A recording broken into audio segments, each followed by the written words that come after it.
Hello and welcome back to Hudson Auto Films. And well, today I've done it again. Those of you who watch the channel regularly will recall just over a year ago I bought a monstrosity from the 1980s. A fake Aston Martin lookalike, glued, bonded, fillered, foamed onto a Ford Capri. Many of you were very shocked, claiming it might have been the worst creation in the car world. But today, I think I've got a pretty good contender. A few days ago we hit 1 million views on the channel, which is a huge milestone for me, so thank you so much for all that support. I thought to keep us all entertained whilst the 4x4 Aston is undergoing quite a lengthy welding process, I'd allow myself onto eBay again. And, well, I think it's been worth it. So, without any more stalling, I'd like to present to you the Banham X21.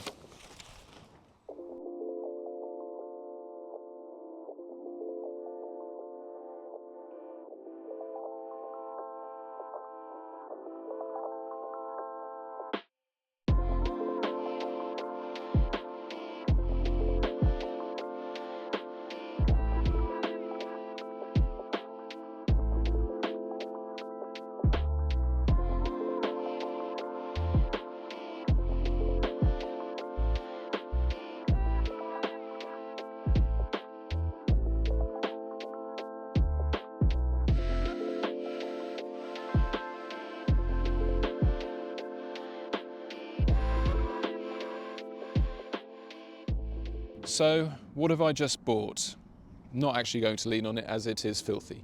Well, as mentioned, this is a Banham X21. Before I give you the specifics on this car, I think it's a good idea I give you a little bit of a history lesson on how this came to be. The X21 was built by a small car manufacturer in the UK called Banham. Back in the 1970s, a gentleman called Paul Banham created a company called Paul Banham Conversions. Mr. Banham had found a gap in the market. He noticed that companies like Aston Martin, Jaguar and Ferrari weren't offering convertible variants of their leading cars. So he decided to coach build a solution. And some of the cars to roll out of Banham's workshop were absolutely stunning. In particular, my favourite was, of course, the Aston Martin DBS convertible.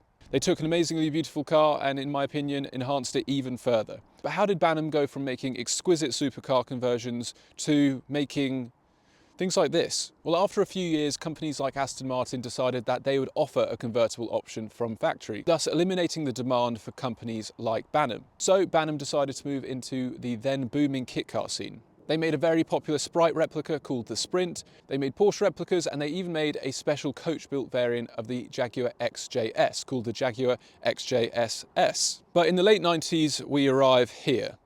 Audi had released a concept for the TT which had ultimately been cancelled. So Banham decided to take inspiration, as you can see, from the cancelled TT concept and make the Banham X99. The Banham X99 came out in 1999 and, well, subsequently Audi decided actually to turn the lights on the TT. The arrival of the TT saw Audi's lawyers knock on Banham's door saying it's time to make some changes to that clearly inspired design. And well, that's where the X21 comes along. They changed the headlights and I think that's it. The X21 was actually released on January 1st, 2000, so it was the first car of the millennium. I'm not sure we got off to a particularly brilliant start. Banham actually went on to purchase the RS200 Group B rally car moulds. They went on to make these for a few years alongside variants of the X21 like the Superbug. They also made a few mini conversions and, well, after that they ceased to exist. But what actually is the Banham X21? What lies underneath this fiberglass skin? Well, you may have seen a Rover badge. Underneath this is a chopped up Rover Metro. The Rover Metro wasn't known for its power. It wasn't known really for its handling, its looks, its comfort, well, that's it. It wasn't really known for very many positive things. So the Banham conversion entailed you buying a Rover Metro, the fiberglass body, chopping the roof off the Rover Metro, making it even less rigid, and bolting this onto it. And basically there you have a Banham X21. I haven't actually dived into this car at all yet. I haven't opened the bonnet, the boot, I've peeped inside, but in theory, a few nuts and bolts later, this whole body should lift off, leaving the chopped up Rover Metro. But before we do anything intense like that, I think it does deserve a clean. Once we've given it a clean, we'll look under the bonnet and we'll play What's in the Boot. I don't know about you guys, but whenever I buy an old car, the boot is usually full of weird stuff. And I'm pretty sure this one is. I just have a feeling. Of course it is. So let's see if we can bring this back to some degree of former glory.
Admittedly, not the most satisfying transformation. Those glamour shots seemed a little bit unnecessary. Believe it or not, the car is a lot cleaner. Unfortunately, because it's in primer, which is very porous, a lot of the nature that has been growing on it has absorbed to quite a deep level. So the roof is still, well, a shade of brown. The bonnet is a lot better, and overall it's a safer thing to touch. I have to say I'm a little bit concerned that I might become unwell. This thing is definitely a biohazard. So wish me luck. Before we dive into the interior and the boot and probably become even more unwell, I think we should take a look at what is under the bonnet. From this camera angle, it looks a little bit like an undercooked Bentley Continental. Right, this is the first time I've seen underneath here, so wow.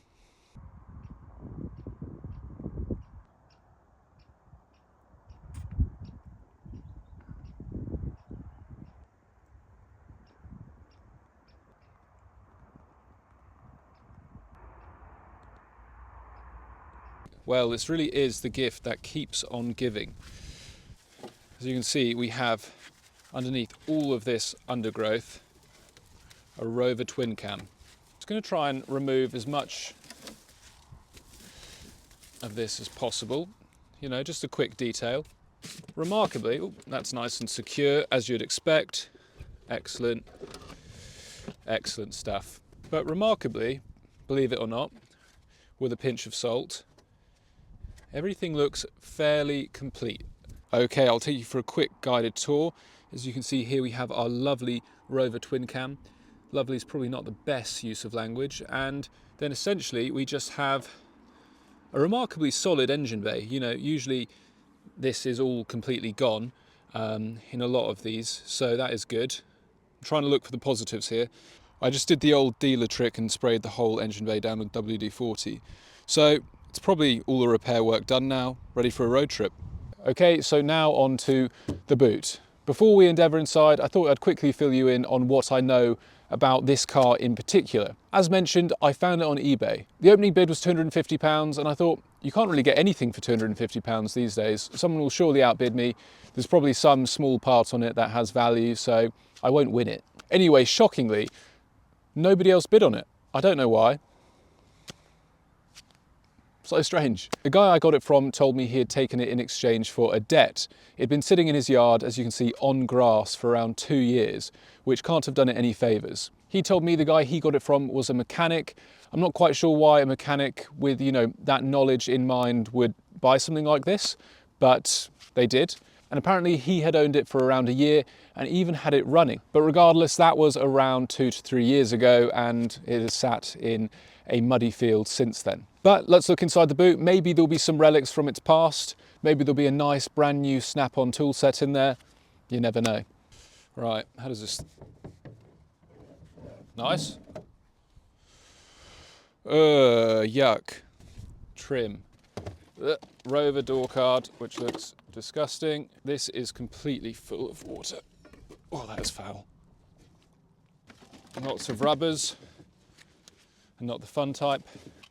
Ah, a Rover Metro wing mirror. Oh shit.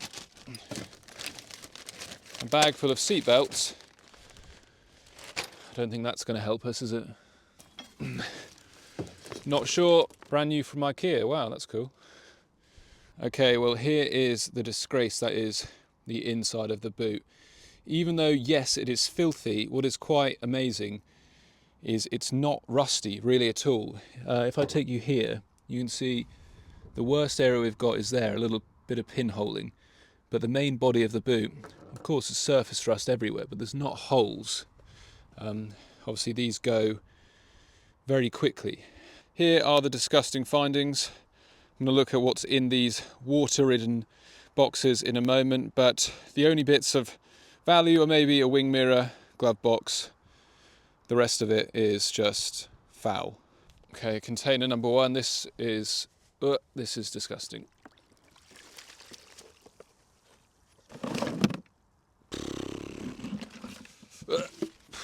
Another wing mirror, excellent. Some Hammerite smooth silver metal paint. It's a bit late for that. Contact adhesive, a lot of that was needed. Tracker, the tracker, metal, wood. I don't know what this is. Okay, so the boot was slightly traumatizing. Luckily the interior isn't as bad, but it's not far off. So let's see if there's any relics larking around in here.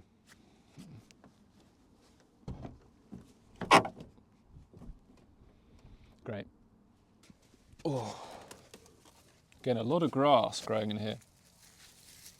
Oh, or ivy or something. The seats look actually fairly, I mean, they're not great. Actually, take that back.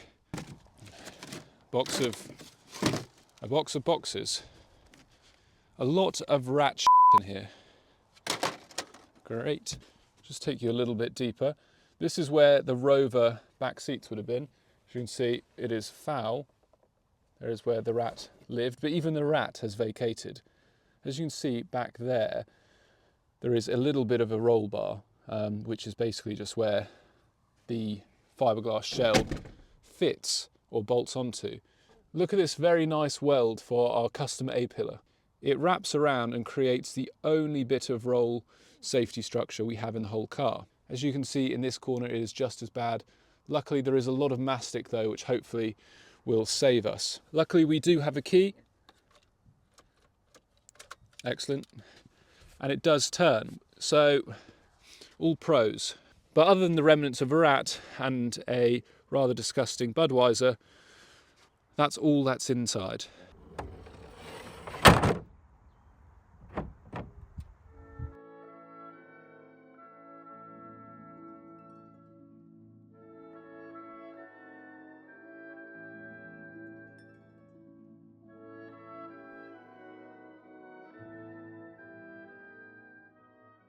Okay, well, there we have it, the Banham X21. One thing the camera struggles to pick up is actually just how small this thing is.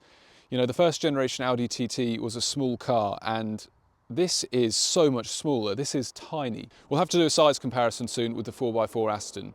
I also would quite like to see if we can get a wheel of the 4x4 Aston onto the Banham.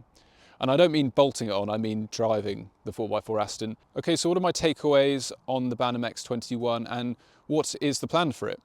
Well, objectively, it's rubbish.